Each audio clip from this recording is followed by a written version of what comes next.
Hoş geldin ey oylarning sultoni bo'lib, qalblarga imonu nur ziyo to'lib. Saharlar shabbodasi ufurar ifor. Ramazon mo'minning eng aziz boyi.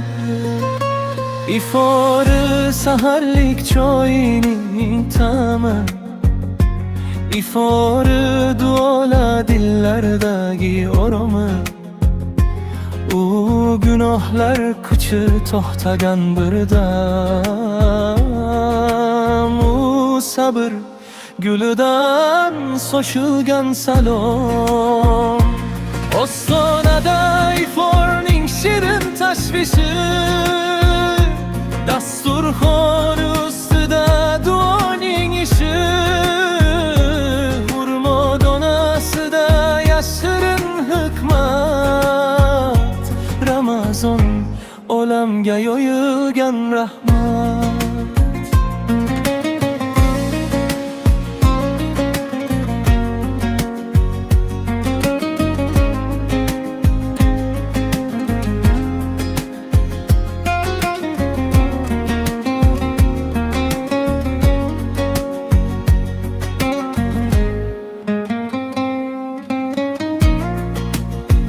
Masjidlar nurlanar, ruhlar poklanar. Engezgu niyatlar qayta uyg'onar. Bu ifor jannatning nafasidir bir. Sajdada yig'lagan yurak sasidir. Qutlug bo'lsin sizga bu muborak oy.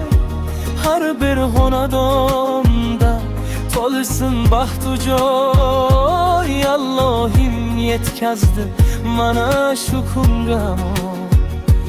Ramazon ifori do'lsam pargamon. Ostonada iforning shirin tashvishi, dasturxon ustida duoning ishi. Hurmo donasida yashirin hikmat.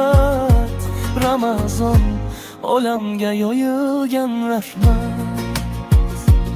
Ostonada iforning shirin tashvishi, dasturxon ustida duoning ishi.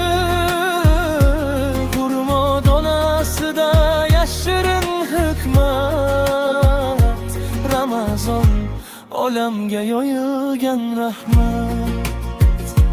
Ramazon olamga yoyilgan rahmat.